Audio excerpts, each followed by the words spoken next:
meet you. I love grandchildren. My favorite kind of children now are grandchildren. Oh, that's so nice of you. Thank you so much. Hi. Hi. How are you? Hello. Hello. Hi. How are you? Thank you. Hi. I thank you. That is so nice of you, and I'm so happy you're here too. Hello. Good to see you. How are you? Hello. How are you today? Conversation.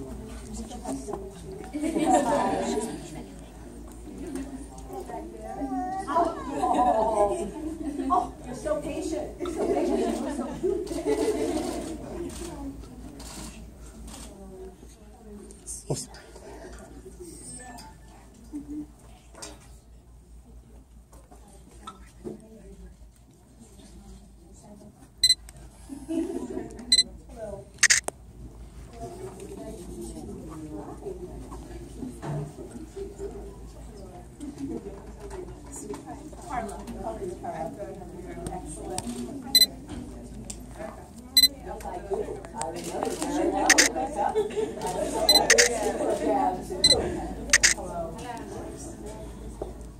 Hi there. How are you, sir? Hello.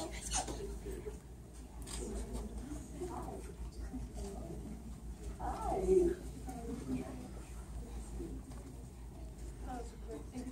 I'm so happy. Okay, this is wonderful. Let me move it up. Good.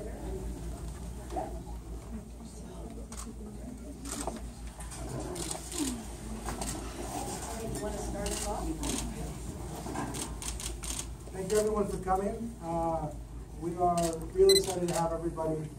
Just about a week ago, 9 folks came up to this exact office to give their endorsement to Secretary Clinton and have been really working on our campaign to be able to knock doors, host atonement.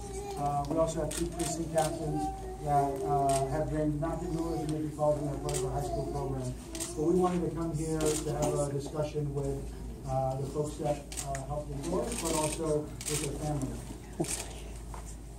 Well, let me thank you all for being here with me. It means a great deal to me personally.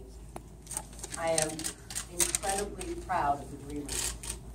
I'm proud of who they are as people. I'm proud of what they are doing with their lives. And I know enough about family to know that all of you have played an important role in giving them the confidence and the support to be all they can be. And so I thank the family. This election is important for many reasons. It just got even more important yesterday because of the death of the Supreme Court Justice, Justice Scalia. And we send our condolences to his family. He had a large family, and I'm sure they are comforted by the great outpouring of support for them. But in the Supreme Court, because of his passing, there will be most likely a tie 4-4 on important issues that affect so many people in our country. And one of the most important is the decision about President Obama's actions under DACA and DAPA. That is why I have said the President has the right and responsibility to nominate a new Supreme Court Justice, which he has said he will do. And the United States Senate has the responsibility under our Constitution to act on the person that the President appoints. In the case of the decision regarding DACA and DAPA,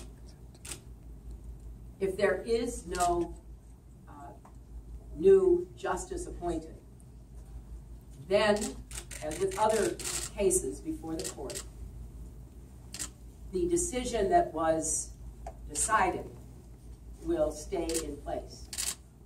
And that was a bad decision. I disagreed with it. I don't think it was the right legal interpretation. I believe President Obama had the authority to do what he did. So this is a very important issue. And as many of you are already working in my campaign, as Jorge said, I want people to know this too, that we have a president, he was elected, he has the right to nominate another Supreme Court justice. So, the other thing I wanted to say, and then I want to hear from all of you, part of the reason that I am so grateful to have the support of Dreamers is because when I was very young, even younger than some of the Dreamers, but about the same size as brothers and sisters, I had a couple of experiences that were very important to me. I went with my church to look after the children of farm workers who were in the fields outside of Chicago, which is where I lived. And we were young, I was 11 or 12, and we were babysitting on Saturdays so that the older children could go into the fields with their parents.